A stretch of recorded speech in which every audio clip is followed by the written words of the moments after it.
Tudo da Canção Nova em um só lugar. Canção Nova Play. Amigos e amigas que acompanham a TV Canção Nova e que acompanham também esse nosso programa Escola da Fé, que já está no ar há mais de 20 anos, graças a Deus.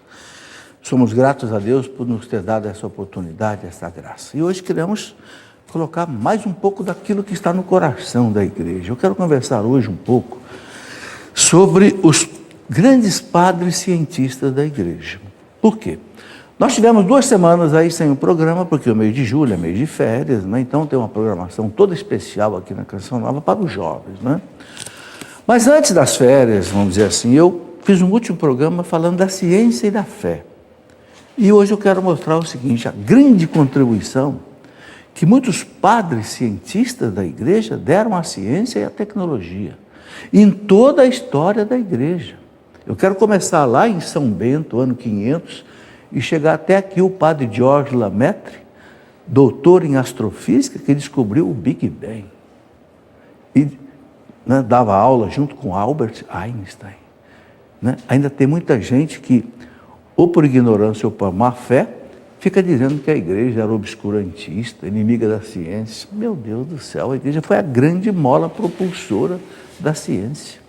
É isso que eu quero mostrar nesse programa de hoje. Mas antes vamos rezar. Convido vocês que estão aqui a rezar comigo, você que está em casa, pedindo ao Divino Espírito Santo a sua luz, inspiração, graça nesta noite. Em nome do Pai, do Filho e do Espírito Santo. Amém. Vinde, Espírito Santo, enchei os corações dos vossos fiéis, acendei neles o fogo do vosso amor, enviai o vosso Espírito, tudo será criado, renovareis a face da terra. Oremos. Ó Deus, que instruíste os corações dos vossos fiéis com a luz do Espírito Santo, fazei que apreciemos retamente todas as coisas segundo o mesmo Espírito e gozemos sempre da sua consolação por Cristo nosso Senhor. Amém. Pedindo à Virgem Maria a sua intercessão materna, sempre importante, sempre fundamental. Ave Maria, cheia de graça, o Senhor é convosco. Bendita sois vós entre as mulheres, e bendito é o fruto do vosso ventre, Jesus. Santa Maria, Mãe de Deus, rogai por nós, pecadores, agora e na hora de nossa morte. Amém. Nunca esquecendo que São José é o pai da igreja. São José, rogai por nós. Em nome do Pai, do Filho, do Espírito Santo. Amém. Muito bem. Eu quero aqui saudar vocês que estão presentes aqui no nosso auditório. Temos amigos aqui de Pernambuco, São Caetano, certo? Aí a câmera vai mostrá-los. Pode levantar a mão. São Paulo, capital. Aí. Rio de Janeiro e Belo Horizonte. As capitais mais importantes do Brasil estão bem representadas aqui hoje. As outras também são importantes. Muito bem. Aqui eu quero comentar que se você está recebendo as imagens da TV Canção Nova, mas está recebendo sem som, né? Se aparece aí sem sinal na sua TV, toda vez que a sua TV apresentar qualquer problema para sintonizar o canal TV digital Canção Nova agora, né? Então você precisa fazer uma busca automática de canais, ok? E não se esqueça de verificar também a posição da sua antena. Às vezes a posição da antena é que não está captando bem o sinal digital da Canção Nova, ok? Muito bem, qualquer problema, acesse aí, né? tv.cançãonova.com/tv-digital. Vou repetir, tv.cançãonova.com/tv-digital. Ou então você pode telefonar para cá também. Liga aí no 12 31 86 2600, que alguém passa você para o setor aí que informa sobre essa questão, ok? Muito bem. Hoje nós queremos conversar então um pouco sobre os grandes cientistas da igreja. Por que eu me preocupo com isso? Porque eu fui professor universitário 40 anos, de física, de matemática, fiz mestrado, doutorado em física, e eu escutei muita bobagem nas universidades. Que a igreja é obscurantista, que a Bíblia é um monte de crendices, que a igreja atrapalhou o desenvolvimento científico e tecnológico da humanidade. Uma grande mentira e uma grande maldade. E tem uma coisa, você só desmente a mentira com a verdade. Então eu quero apresentar aqui um pouco do que os grandes padres da igreja, cientistas, deram de contribuição para a igreja. É isso que nós vamos ver. Antes eu quero fazer 2 comentários rápidos. O primeiro é o seguinte: o Papa hoje, foi publicado hoje, que através da Sagrada Congregação da Fé do Vaticano, né, o cardeal Ladaria, o Papa alterou o artigo 2265 do Catecismo, que deixava uma porta aberta para a pena de morte. Em que situações? Uma situação que fosse a seguinte: um criminoso que ninguém consegue segurar e que vai fazer muito mal para a humanidade e não tem jeito de segurá-lo, então, por legítima defesa da sociedade, ele poderia ser penalizado com a morte. É o que está aqui no parágrafo 2267. Por quê? Porque São Tomás de Aquino aceitava isso na Idade Média.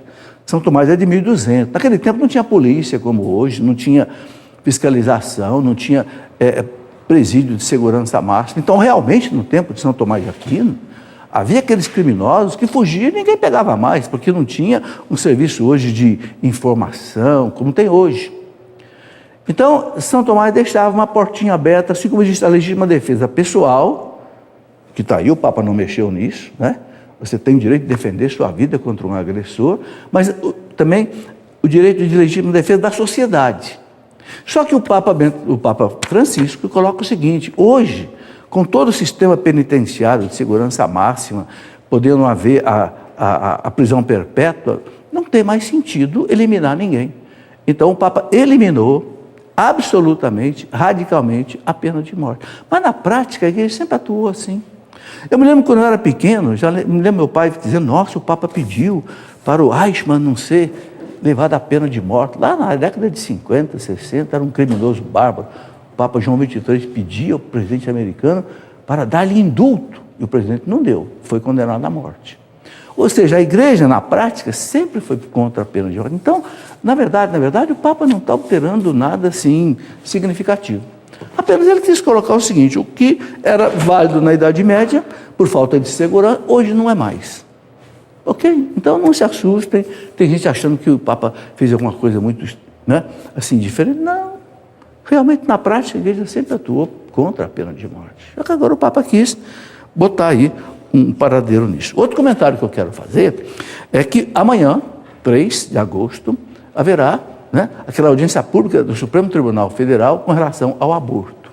Porque o partido PSOL entrou com um pedido no Superior Tribunal Federal para liberar o aborto a partir de até 12 semanas de concepção. Um absurdo.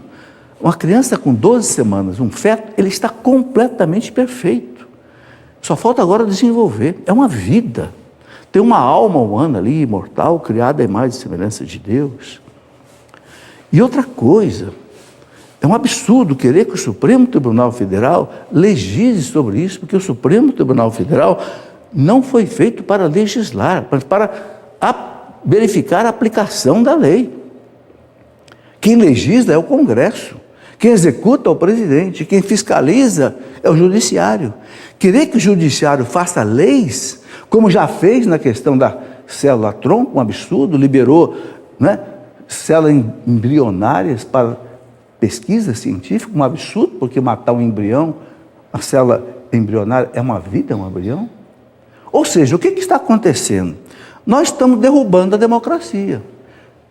Esse partido que pediu isso tinha que atuar no Congresso e não no Supremo. Ok? Realmente é uma burla. A democracia tem 3 poderes interdependentes. Um não pode atuar na área do outro: executivo, legislativo e judiciário. Isso chama-se ativismo jurídico. Como não consigo aprovar o aborto no Congresso, porque ali o povo pressiona os deputados, e a maioria do povo brasileiro é contra o aborto, então como não consegue fazer passar o aborto no Congresso, então desloca para o Supremo. É uma jogada no tapetão, como se diz, né? No futebol, quando você não ganha no campo, depois quer ganhar no tapetão, lá na justiça. Então, o que os bispos estão pedindo? O CNBB está pedindo que os católicos atuem pesado em manifestações, realmente se comuniquem com deputados se comunicam com os juízes até do Supremo Tribunal Federal, dizendo o que para eles? Não cabe ao Supremo Tribunal Federal legislar. Senhores deputados, defendam a atribuição do Congresso Nacional. Quem tem que fazer leis é o Congresso Nacional. Como é que um partido político leva lá, quer dizer, os próprios políticos quebrando a força do Congresso Nacional? É isso que os bispos estão falando, a CNBB falou com toda clareza, por isso eu trago aqui, né, essa reflexão. Tem que haver mobilização, não é só de católicos, não. Toda pessoa de boa vontade que é a favor da vida, que pudesse manifestar junto a deputados, senadores, juízes, se manifestem, ok? Porque se entra o aborto no Brasil, meus irmãos, até 12 semanas, meu Jesus, misericórdia. Quanto sangue inocente será derramado, entende? Injustamente. Muito bem. Então vamos agora começar aqui a nossa aula falando dos padres cientistas. Eu quero começar lá com São Bento, na época, por volta dos anos 500, pode passar, né? Eu queria citar aqui sempre alguns historiadores atuais falando dessa realidade. Um desses grandes historiadores, John Hebron, da Universidade da Califórnia, em Berkeley, ele diz o seguinte, ele escreveu isso em 1979. A Companhia de Jesus, jesuítas, foi quem deu a maior contribuição ao estudo experimental da física no século XVII. Olha, quem foi o apogeu da física? A Companhia de Jesus, os padres jesuítas. Todos os importantes tratados de ótica foram escritos pelos jesuítas. A Igreja Católica Romana deu mais suporte financeiro e social ao estudo da astronomia por mais de 6 séculos, 600 anos, do que qualquer outra instituição. Gente, olha o que um historiador moderno americano de Berkeley, uma famosíssima universidade da Califórnia, está dizendo. A Igreja Católica, por mais de 6 séculos, foi a instituição que mais deu contribuição à astronomia do que qualquer outra instituição. Aí vem alguns de má fé e dizem, a Igreja foi obscurantista, a Igreja atrapalhou a ciência. Vocês sabem onde é que eram feitas as experiências de astrofísica no século XVI, XVII? Nas igrejas.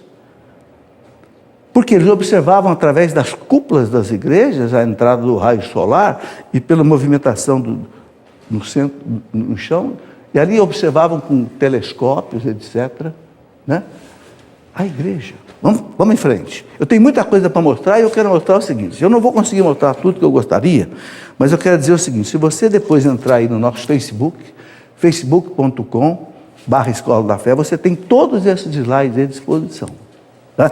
Nesse livro que eu escrevi, Uma História que Não É Contada, nesse livro eu coloco também toda essa contribuição científica da igreja durante muito tempo. E essa é uma história que não é contada nas universidades e que precisa ser contada. Ok? Muito bem. Reginald Gregor, outro historiador moderno, o que ele coloca? Né? Professor de História da Igreja na Universidade de Pisa, em 1985. Os monges, que monges? Lá da época de São Bento, ano 500 para frente. Os monges deram a toda a Europa uma rede de fábricas, centros de criação de gado, centros de educação, fervor espiritual, uma avançada civilização emergiu da onda caótica dos bárbaros, ou seja, na época dos bárbaros, quando os bárbaros dominaram a Europa, a partir do ano 476, né? Que aquele bárbaro derrubou o último imperador romano, e a Europa se transformou num mosaico de povos bárbaros. Quem é que sustentou essa civilização? Foi a igreja, principalmente com os monges beneditinos, de São Basílio, agostiniano. Então aí, o Gregório está dizendo o seguinte, né? Uma avançada civilização, por causa da igreja, emergiu da onda caótica dos bárbaros. Durante 600 anos, a igreja educou aqueles bárbaros, evangelizou aqueles bárbaros, e surgiu lá por volta do século X, XII, a grande Europa cristã. Mas foi o quê? Aqueles bárbaros todos foram cristianizados pela igreja, educados, civilizados, etc. Sem dúvida alguma, São Bento. Olha, São Bento nasceu em 480. Sem dúvida alguma, São Bento, o mais importante arquiteto do monarquismo ocidental, foi o pai da Europa. Por isso que ele é chamado de o pai da Europa pelo Papa Paulo VI. Os beneditinos e seus filhos foram os pais da civilização europeia. Aqui começou todo o trabalho da igreja de evangelização, de ciência, de arte, de música, de tudo, como vocês vão ver aqui em seguida. A gente tem que se orgulhar disso. É a nossa igreja. São os nossos antepassados na fé. Entende? Vamos lá. Thomas Woods é um grande historiador vivo da Universidade de Columbia e também da Universidade de Harvard. Ele escreveu um livro, How the Catholic Church Built the Western Civilization. Como a Igreja Católica construiu a civilização ocidental. Um livro maravilhoso. Esse livro eu encontrei em Boston, mais ou menos no ano, foi publicado em 2005, eu encontrei em 2006, e usei muito para escrever esse livro aqui, uma história que não é contada. Olha o que diz o Dr. Thomas Woods. Foi um sacerdote da Igreja Católica, Padre Vitória, um exemplo só, é um padre espanhol, que criou o primeiro grande tratado de direito das nações. Direito. Não pouco talentoso. Aí, outro pilar da civilização ocidental construído pela Igreja Católica. Outro pilar da civilização, o que? O direito. Começou com o direito canônico, por volta de 1100, mais ou menos, começou o direito. E depois o Padre Vitória espanhol, por volta de 1500 e pouco, estabeleceu o direito público internacional, que hoje foi a base de todo o direito. Então, o Thomas Woods diz, aí um outro pilar da civilização ocidental construído pela Igreja Católica. Muito bem. William Ashworth, um outro historiador moderno da Universidade de Liverpool, na Inglaterra. O que esse homem diz? Se a colaboração científica foi uma das causas da Revolução Científica, os jesuítas têm uma grande responsabilidade nisso. Gente, os jesuítas estudaram demais, porque Santo Inácio de Loyola, quando fundou a congregação jesuíta, ele colocou como meta, né, a espiritualidade, de acordo com os seus exercícios espirituais, mas também a cultura. Porque ele percebeu que a igreja transforma o mundo pelo evangelho e pela cultura. Então os jesuítas estudaram muito. Por isso que é um padre jesuíta que descobriu o Big Bang, a maior descoberta da física moderna praticamente hoje. Bom, pode passar. Jonathan Wright escreveu em 2004, também historiador moderno, sobre os jesuítas do século XVIII. Olha o que ele escreveu. Olha o que ele escreveu dos jesuítas no século XVIII. Eles tiveram uma participação no desenvolvimento do relógio de pêndulo, barômetros, telescópio de reflexão, pantografia. O que é pantografia? É cópia mecânica de desenhos e de gravuras. Microscópios, nos campos da física, como magnetismo, ótica e eletricidade, eles observaram as faixas de Júpiter e suas colorações, a nebulosa de Andrômeda e os anéis de Saturno. Astrônomos, século XVIII. Eles teorizaram sobre a circulação do sangue, independente de Harvey, que descobriu mais tarde, teoria da possibilidade de voo, o efeito da lua nas marés, a natureza ondulatória da luz, o mapa das estrelas no hemisfério sul, lógica simbólica, medidas das vazões do rio, introduções dos sinais de mais menos na matemática italiana.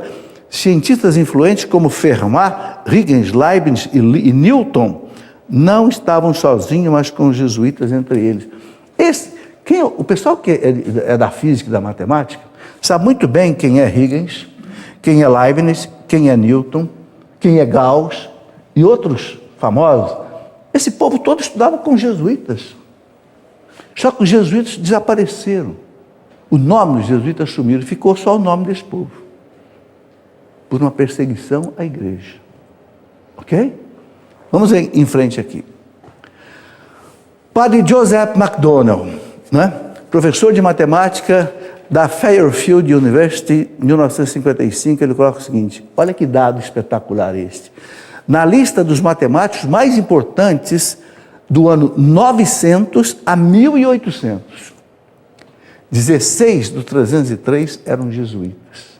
Ou seja, os grandes matemáticos Do ano 900 ao ano 1800,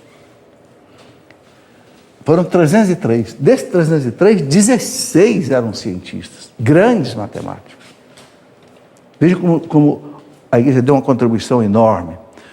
E aqui agora eu vou começar a citar alguns exemplos. Por exemplo, o padre Roger Bacon, que era um franciscano, né, inglês, chamado de Dr. Mirabilis, né, viveu de 1214 a 1294. Ele deixou contribuições significativas para a matemática, a ótica, e foi precursor do moderno método científico. Famoso padre Roger Bacon, franciscano. Um cientista, no século XIII, 1214. Será que os universitários conhecem isso? Por isso que eu coloquei nesse livro, uma história que não é contada. Eu queria que todo universitário lesse esse livro. O que a igreja fez que não aparece nas universidades, não aparece na mídia, mas que é verdade. Vamos lá. Todas essas referências tem nesse livro aqui, tem no livro do Thomas Woods, que eu citei, como a igreja construiu a civilização ocidental. Padre Alberto Magno, doutor da igreja, de 1206 a 1280, um dos precursores mais famosos da ciência moderna na alta Idade Média, padroeiro das ciências naturais, deixou trabalhos em física, lógica, metafísica, biologia e psicologia. Um doutor da igreja, santo. O padre Jean Buridan viveu de 1300 a 1258, desenvolveu a teoria que explicava o movimento de projéteis. Quando você joga um projétil, ele faz uma parábola. Por causa da força da gravidade, ele é puxado para baixo, descreve, né, uma parábola. Quem descobriu isso pela primeira vez? O padre Buridan, né? E objetos em queda livre. Essa teoria pavimentou o caminho para a dinâmica de Galileu e para o famoso princípio da inércia de Isaac Newton. Quem estudou física sabe das leis de Newton, né? Ação, reação, depois a lei da inércia. Muito antes de Newton, que é de 1600 e pouco, nós temos aqui um padre de 1300 e pouco, que já tinha estudado a física dos projetos, já tinha estudado o movimento de queda livre dos corpos, já tinha estudado, né, essas coisas que depois Galileu, Newton e as pessoas descobriram. Só que não aparece para os estudantes quem começou tudo isso. Aparece quem concluiu, mas não aparece quem começou e quem desenvolveu. Vamos lá. Padre Nicolau Copérnico, esse é fantástico. Nicolau Copérnico foi aquele que descobriu, monge, cônego, astrônomo, famoso por sua cosmologia heliocêntrica, ou seja, ele foi que descobriu que não era a Terra o centro do sistema solar, mas sim o Sol. Não era o sistema geocêntrico, mas heliocêntrico, o Sol no centro. Só que ele morreu e não publicou isso. O Galileu veio depois dele e defendeu essa tese. Aí toda a polêmica que surgiu do Galileu. Mas o padre Nicolau Copérnico é que deixou as grandes fundamentações da astronomia que chegou até hoje. Um outro padre famosíssimo, Christopher Clavius, que é de 1538 a 1616, aqui nós já estamos aí no século XVI. Jesuíta, astrônomo, matemático, que liderou a comissão que produziu o calendário gregoriano e escreveu livros astronômicos influentes. Vocês sabem que a igreja mudou o calendário, né?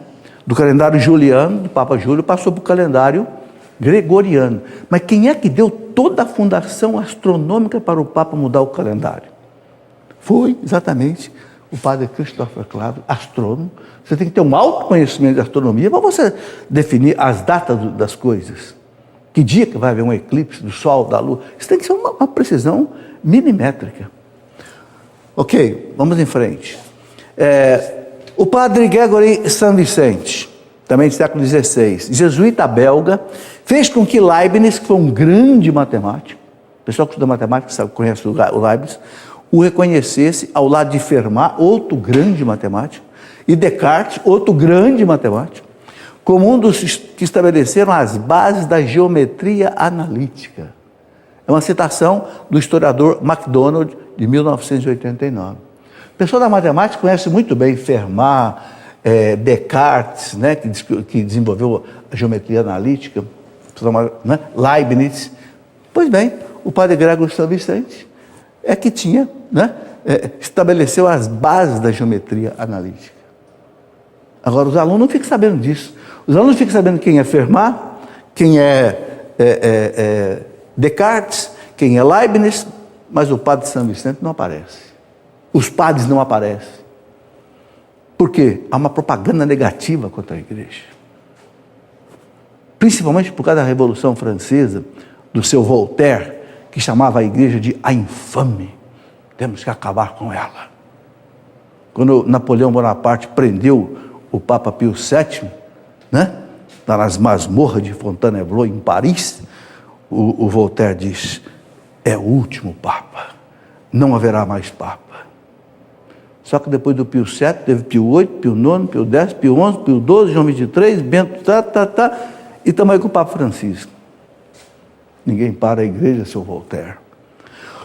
O padre Marin Mersenne, um francês, filósofo, matemático, teórico da música, que é uma das muitas vezes referido como o pai da acústica. Né? Um homem que desenvolveu a música lá no século XVI. Vamos em frente. Eu tenho muita coisa para mostrar. Hoje, você desculpa, eu tenho que passar um pouco de pressa, mas como eu disse, quem quiser ver isso com calma, esses slides todos estão no facebook.com/Escola da Fé. Aí você pode ver com calma, pode até usar nas suas... Padre Christopher Schneider, outro espetacular, descobriu as manchas solares antes de Galileu. Manchas do Sol. Em janeiro de 1612. Galileu as descobriu em março, depois dele, e fabricou o primeiro telescópio. Esses homens estudavam profundamente. Vocês sabem, gente, esses padres, esses monges, não tem mulher, não tem filho, não precisam ir a shopping, nem cinema, então tem tempo para rezar, para estudar, para pesquisar, entende? É isso mesmo. Padre Athanasius Kircher, um outro homem, um gigante na ciência. O padre Kircher, olha, tudo isso aqui você encontra na internet. Qualquer nome desse aí, se você entrar lá no Google, vai te dar a ficha dele inteirinha. Aqui eu estou dando um substrato. Ok?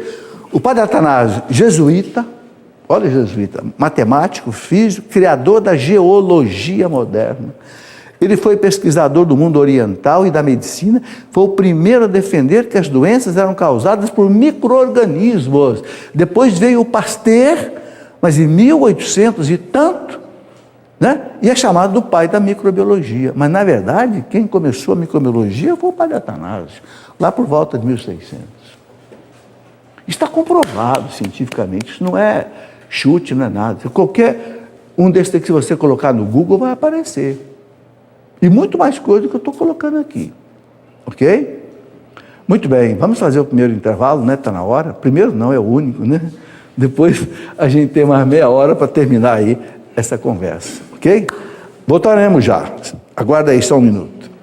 Muito bem, já estamos de volta com a nossa Escola da Fé. Você pode ver aí a rapidez do intervalo, né?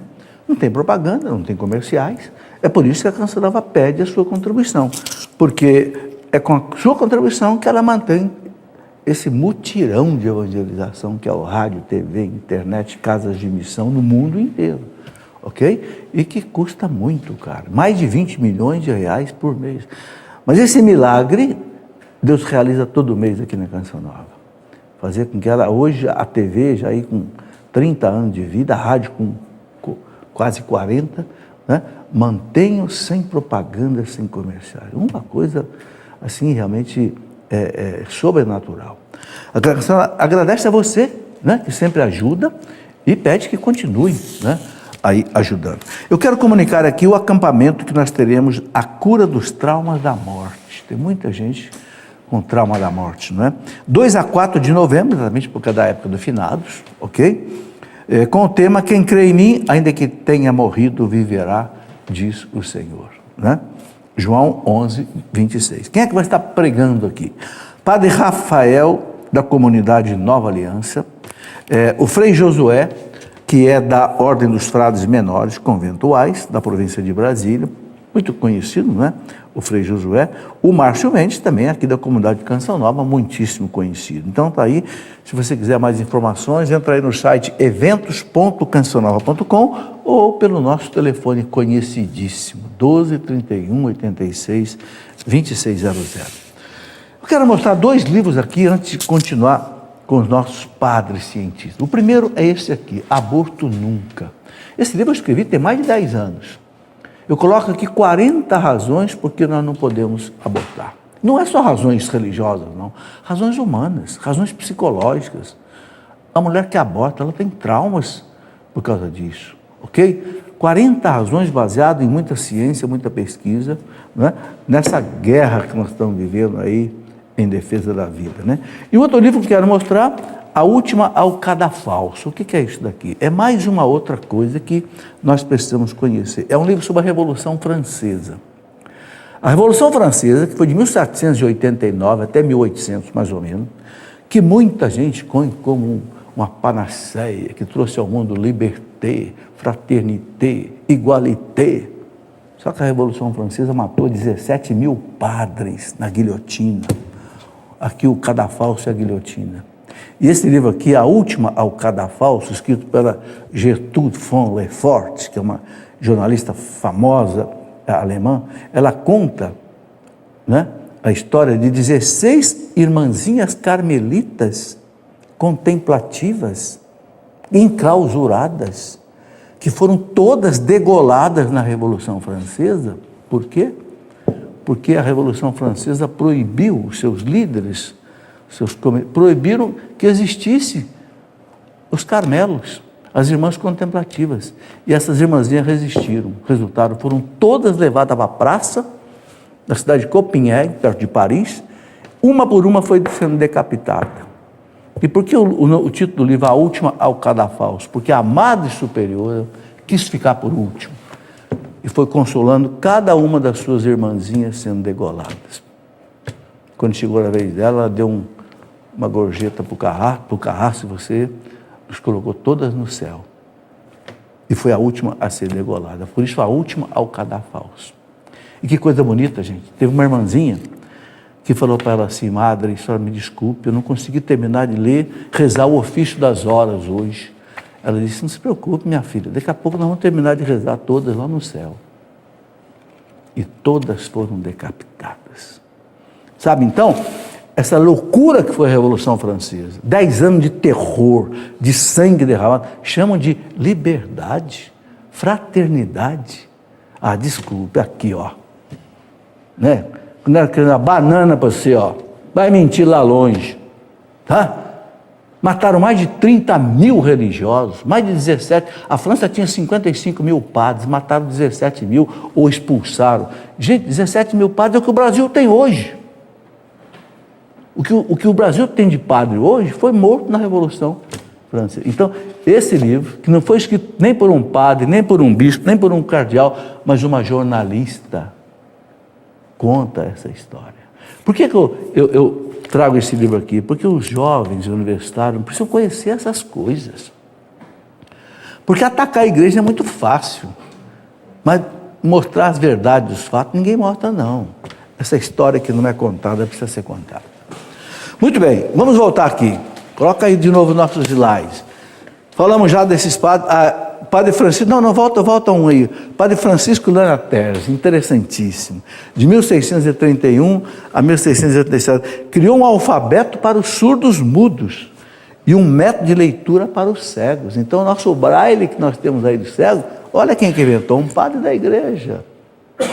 Tem um slide que ele ficou faltando aí, mas eu queria citar aqui, é muito conhecido.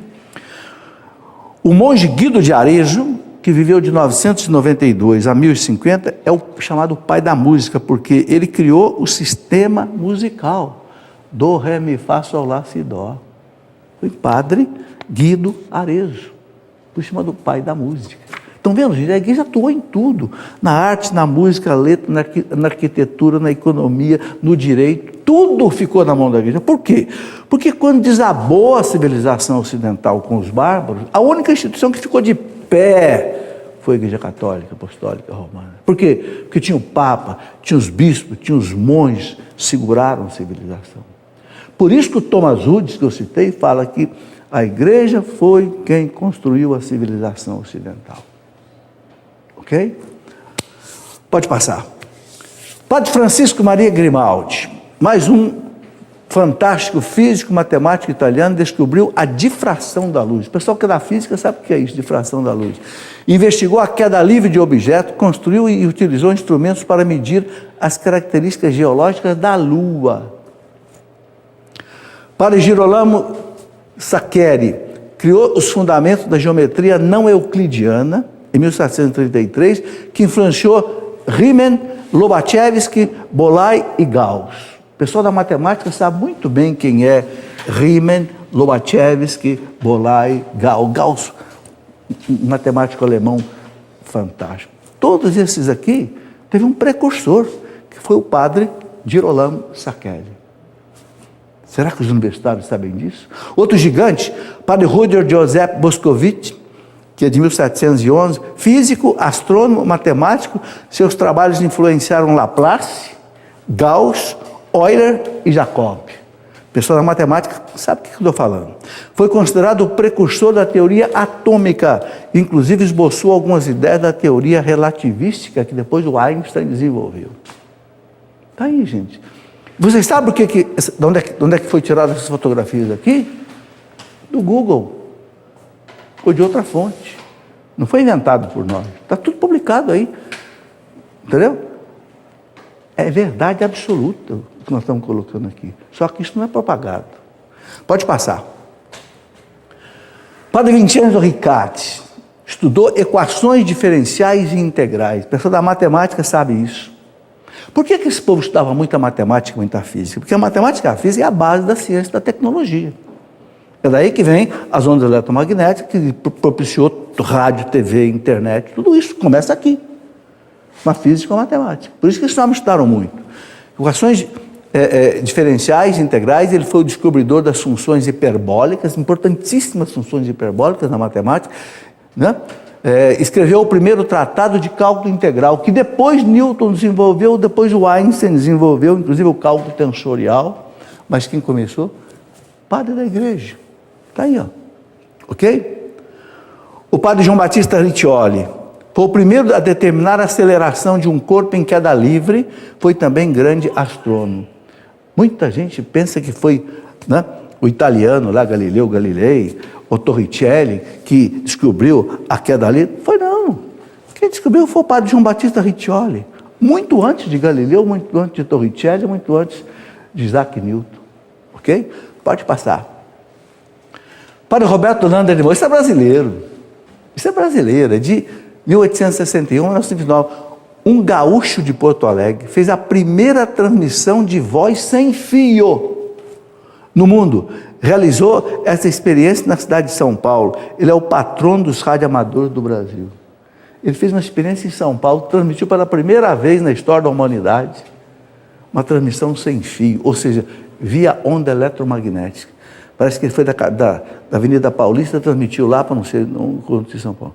Está aqui, ó, um brasileiro padre, né, desenvolveu essas coisas. Vocês sabiam disso? Os estudantes sabem disso? Bater na igreja é fácil, mas mostrar a beleza da igreja não convém mostrar. Há um preconceito contra a igreja. Vamos. Padre Michel Heller, olha que beleza, o atualíssimo sacerdote de Cracóvia, cosmólogo e matemático, recebeu em Londres, em 2008, aqui ó, recente, em Londres, o prêmio acadêmico mais reconhecido do mundo por um estudo que mostra como a matemática pode oferecer provas indiretas da existência de Deus. Ele ganhou o prêmio, né, de 1.170.000 euros. Está lá publicado na agência Eclésia 7/5. Um padre atualíssimo, sacerdote, cosmólogo, matemático, recebeu em Londres um prêmio que é para qualquer um. Porque, pelos cálculos matemáticos avançadíssimos que ele fez de probabilidade, mostrando o seguinte: não tem jeito do mundo ter existido por acaso. Porque a probabilidade matemática mostra que isso é impossível. E com cálculos profundíssimos, ganhou esse prêmio. Pode passar. Padre Georges Lemaitre, esse é fantástico, é o homem que descobriu o Big Bang. Né? Morreu em 1966. Ele foi do Pontifícia Academia de Ciências do Vaticano. Né? Jesuíta, belga, propôs a teoria do Big Bang em 1927, enfrentou Einstein e a comunidade científica da época. Por quê? Porque quando ele, baseado na experiência daquele físico americano Hubble, ele mostrou que o mundo começou numa partícula infinitamente pequena e foi se abrindo, Duvidaram dele. O próprio Einstein duvidou. Só que ele sentou com Einstein e provou para o Einstein, inclusive com as leis da teoria geral da relatividade do Einstein, que ele estava certo. O Einstein entendeu. Quando o Einstein entendeu, disse para ele: é a melhor explicação que eu já encontrei para a origem do universo. Um padre da igreja jesuíta. Depois ele fazia conferência junto com o Einstein. Se você entrar na internet, você vai ver ele dando aula junto com o Einstein, num quadro negro. Os dois ficaram amigos. Ok? Outro gigante, o padre Gregor Mendel, o pai da genética. O pai da genética. A genética tão importante de hoje. Nasceu em 1822 na Áustria, era agostiniano, fez pesquisas com ervilhas, descobrindo então a transmissão das características hereditárias. Está de pé até hoje as leis de Mendel da genética. Um monge da igreja. Quando alguém diz para mim que a igreja foi contra a ciência, queima meus neurônios de tanta maldade ou de tanta burrice. Ok? Pode passar. Olha aí, um monge, um padre. Guido de Arezzo. O Guido de Arezzo apareceu aqui. Né? O da música que eu falei, italiano, criou o sistema para representar as notas musicais e viveu na Idade Média, entre 992 e 1500. O pai da música. Esse homem inventou o do, ré, mi, fá, sol, lá, si, dó, que está de pé até hoje. Ano 900 e pouco. Tá? Padre João Batista Carnoy, já aqui perto de nós, século XIX, doutor em botânica, promoveu o uso do microscópio e foi o pioneiro no estudo das células, um homem que começou o estudo da citologia. Padre da igreja. Ok? O que mais? É fácil bater nos padres, chamar padre de pedófilo, chamar padre disso, chamar padre daquilo, mas ninguém conta os padres gigantes da igreja. Né?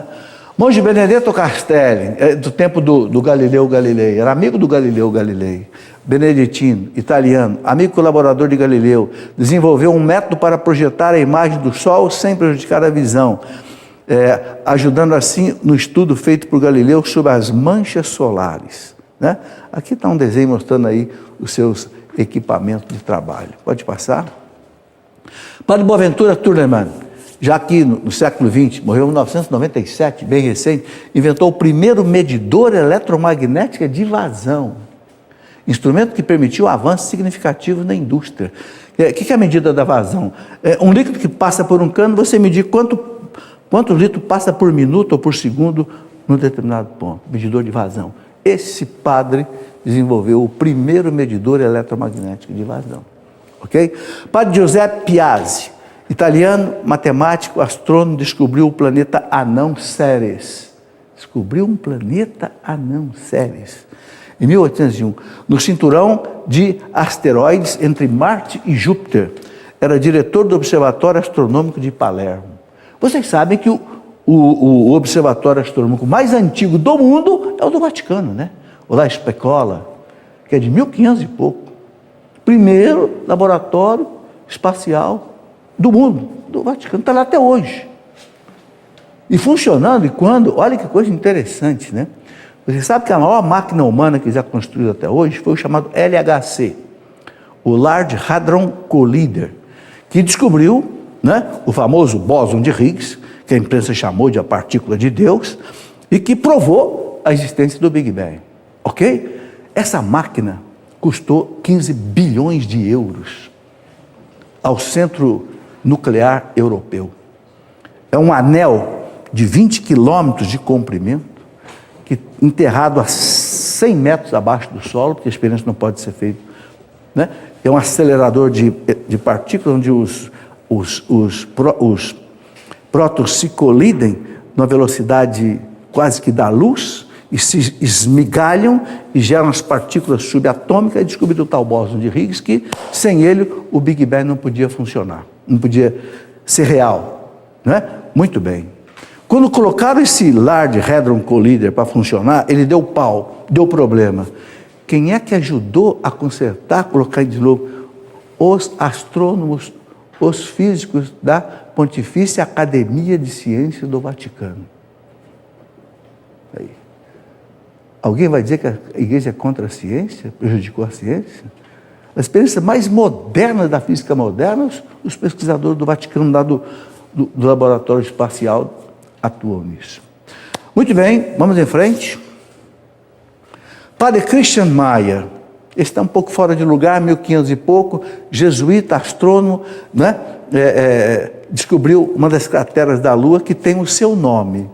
Os jesuítas têm 30 crateras da Lua que têm nome de jesuítas, porque foram eles que descobriram, nas pesquisas astronômicas. Tá? Ele ajudou a implantar observatórios na Alemanha, estudou o movimento das estrelas e elaborou um catálogo com dezenas de estrelas binárias observadas a partir de 1776. Por que esses homens gostavam tanto de olhar para o céu? Porque Deus está no céu, né? Ou seja, a natureza revela o rosto de Deus. Então, quanto mais você conhece a natureza, mais você toca o rosto de Deus. Porque é obra de Deus. Por isso que a igreja valoriza a ciência, não só pela aplicação tecnológica, mas pelo que ela é em si, o que ela mostra de beleza. Por que a igreja desenvolve a música? Porque a música é uma coisa divina. Entenderam? A pintura, a arte, porque o belo revela a Deus. Ok?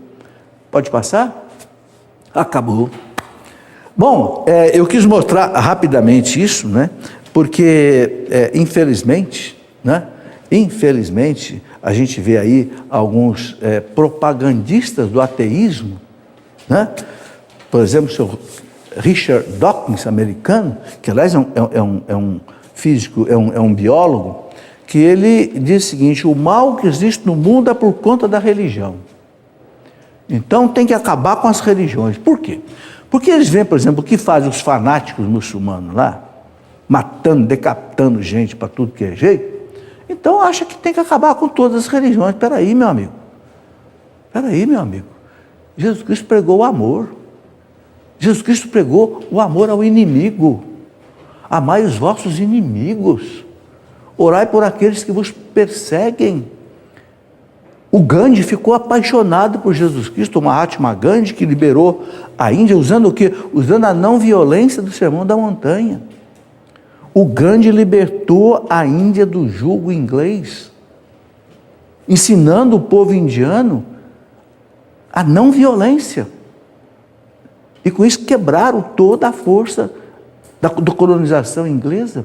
Mas com quem o Gandhi aprendeu isso? Quando o Gandhi saiu da Índia, foi estudar em Londres, fez direito em Londres. Quando o Gandhi voltou para a Índia, ele aplicou o Evangelho, as bem-aventuranças. Então, esses propagandistas do ateísmo, que querem acabar com todas as religiões, inclusive a religião católica, eles querem colocar tudo no mesmo saco, como se fosse todo mundo fanático, violento, querendo matar em nome de Deus. O que é isso? Nós temos aí um Papa que é o príncipe da paz, roda pelo mundo inteiro propagando a paz, um João Paulo II, um Paulo VI, um Bento XVI, um Papa Francisco. Né? Então nós precisamos realmente colocar as coisas no devido lugar. Né? Eu tenho escrito, vocês estão vendo aqui uns livrinhos aqui, eu tenho uns escritos que mostram algumas coisas importantes, dois deles que eu quero mostrar. Por exemplo, você conhece a verdadeira história do caso Galileu Galilei? Se você perguntar para um estudante universitário aí, quem foi Galileu? Foi aquele italiano que morreu na Inquisição, morreu queimado. Quem morreu queimado? Galileu morreu numa cama, recebendo os sacramentos da igreja. Entendeu? Mas tem tanta mentira que se propaga com relação à igreja. Né? Você conhece outro que eu escrevi aqui, você sabe alguma coisa? Você sabe o que foram as cruzadas? É outro ponto que pegam para bater na igreja. Né? Como se os muçulmanos que queriam destruir toda a Terra Santa fossem santinhos, né? Que estavam fazendo nada de mais do que destruir o Santo Sepulcro, destruir as grandes basílicas que a mãe do imperador Constantino Santa Helena tinha construído no século IV. Sabe, essas coisas precisam ser conhecidas, né? Então, sobre as cruzadas, outro que, você sabe o que foi a Inquisição? É outro prato cheio para quem quer bater na igreja, mas vamos estudar a Inquisição direito. Eu escrevi um livro inteiro sobre a Inquisição, tive que estudar mais de 10 anos sobre isso para escrever um livro, porque é outro ponto, né, que atacam a igreja até a raiz, mas tiram do contexto da época e dão uma conotação totalmente diferente. E assim por diante. Então, é preciso que a gente tenha aí essas coisas, né? Você sabe o que foi o caso de Joana d'Arc? Olha aqui, é outro caso que querem jogar no rosto da igreja, porque Joana d'Arc morreu queimada na Inquisição. Como que uma santa da igreja morre queimada na Inquisição? Espera aí, vamos estudar o que aconteceu? Foi uma burla da Inquisição pelos ingleses, que tinham perdido a batalha contra os franceses, chefiado por Joana d'Arc. Então, para querer mostrar ao mundo que Joana d'Arc era uma bruxa, uma feiticeira, e que o que ela fez de vencer a Inglaterra foi uma coisa errada, então burlaram a Inquisição, a revelia do Papa e de Roma, e colocaram a menina na fogueira. Mas a igreja a reabilitou antes da mãe dela morrer. A mãe de Joana d'Arc assistiu na Catedral de Notre-Dame de Paris a reabilitação de Joana d'Arc, não mais como bruxa, nem mais como feiticeira, mas como santa da igreja. Está aí. Então essas coisas a gente precisa estudar, né? Para que a gente, sabe, a nossa fé católica exige que a gente defenda a igreja. Houve erros. Houve muitos erros na história da igreja. Muitos. Porque onde tem pessoas humanas tem erros.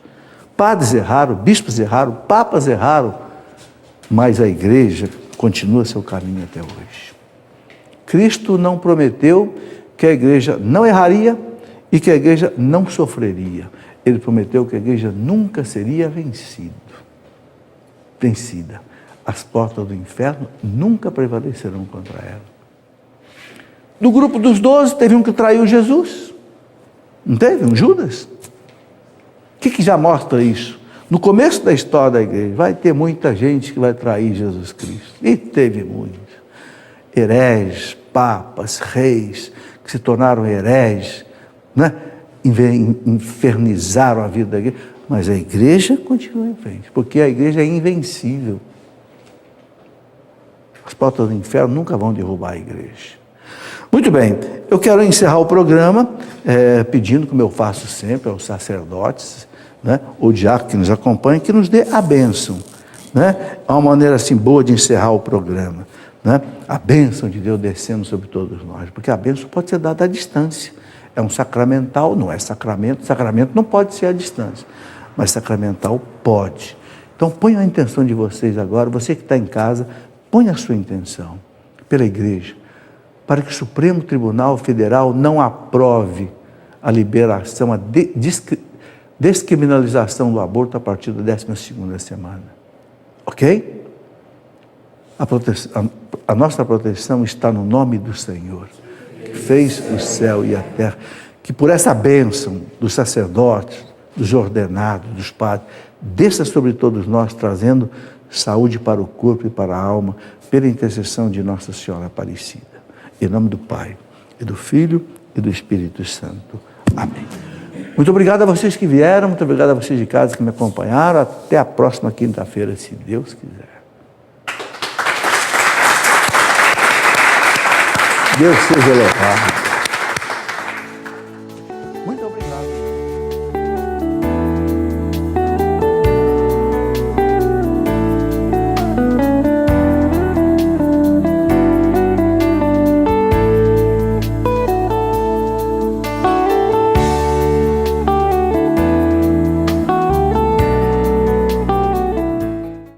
Tudo da Canção Nova em um só lugar. Canção Nova Play.